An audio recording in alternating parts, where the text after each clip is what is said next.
Hello everyone, this is Brooke and I'm going to talk to y'all about webinars today. So the first step is to go to zoom.us, click sign in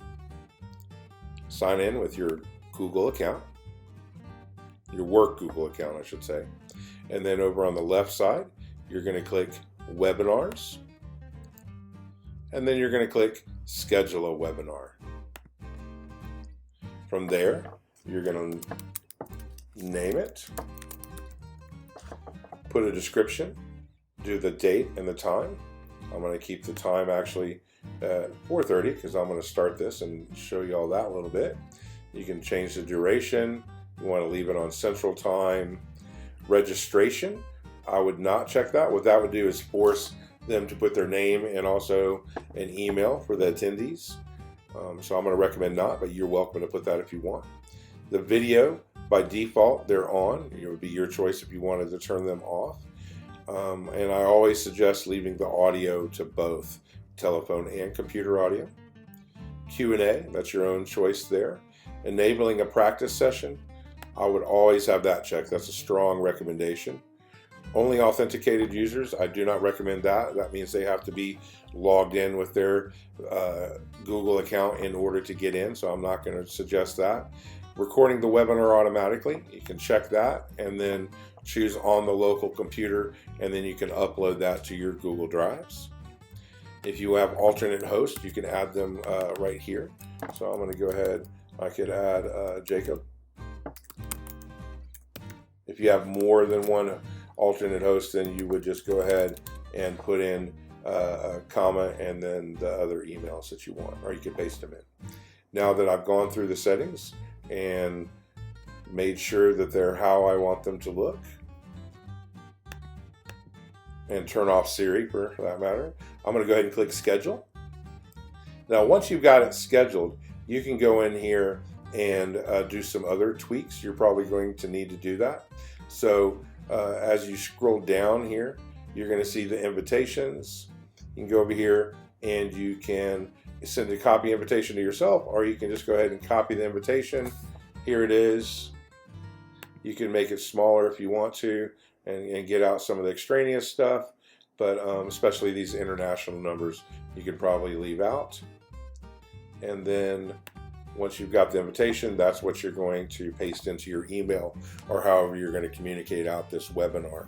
Do note that our webinar limit is 500 attendees. And then scrolling to the right on our very bottom, you're going to click on email settings. Now, if you wanted to have some panelists, like some of your teachers and other admin and whatnot, that weren't necessarily going to be hosting this, this is where you could press edit. And then you're going to send an invitation email to the panelists. And so that will have sent that to your panelists. And then reminder emails, all that kind of stuff is not really necessary. The branding, this is where you could play with that if you wanted to. You could upload your school banner or logos. Polling, you could go ahead and preload some polling questions if you wanted to. You can add multiples of those. Then you'd have the access to them within the meeting or within the webinar. Q&A, you can go through here and see the settings for that. You can actually change the Q&A part within the Zoom meeting. It's going to offer more options within there. Integration, let's not worry about that. And then live streaming, this is where if you wanted to do it through Facebook Live or whatnot, you would also be able to do that. But with 500 attendees and a recording, you should be good to go. You can also do it through YouTube Live. Just be aware that the Facebook and the YouTube, that is going to be an extra added layer that you're going to want to be able to practice with prior to you doing this. So I'm going to go ahead and say that I'm going to back out of this, and then let's say you come back and tomorrow you want to practice with some of the people that you're with, some of your team. I'm going to click on webinars. I'm going to click start, and remember that we went ahead and enabled practice sessions for this. So that's what we're doing. We're going to do a practice session. So open the Zoom.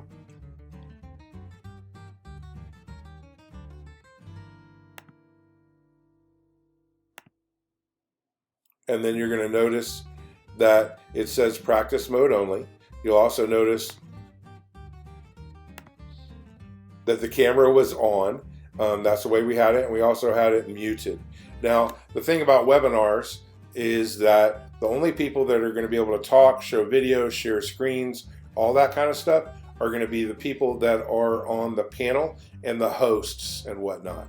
So that's the only way that they would be able to do things, or the only people that are going to be able to do things in here.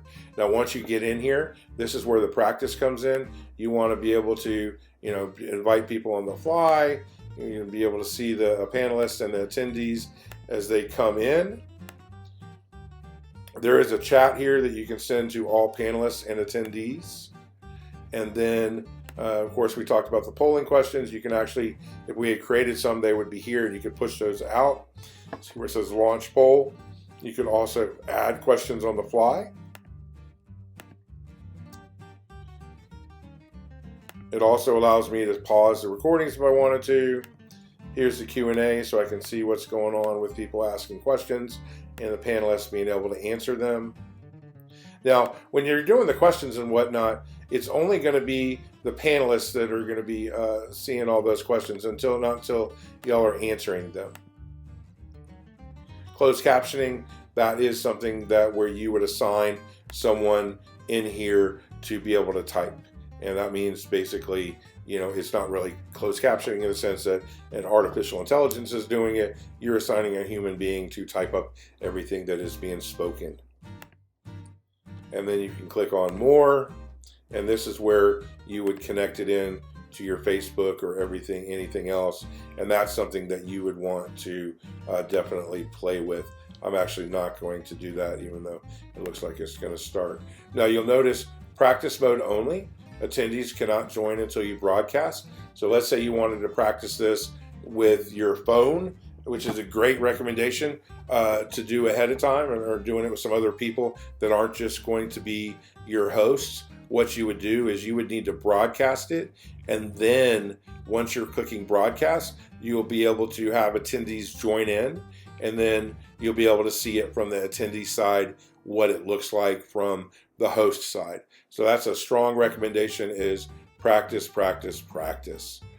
All right, well, I'll be seeing y'all soon. Reach out with any questions. I'll also be supplying y'all with, I'm going to cancel this Facebook stuff, with some document right here that's going to have some links in it on best practices and resources. Also, it's going to have a recording of actual Zoom webinar training that might be useful to you. So just scroll through the doc. I hope y'all found this useful, and y'all have yourselves a great day. All right, thank y'all.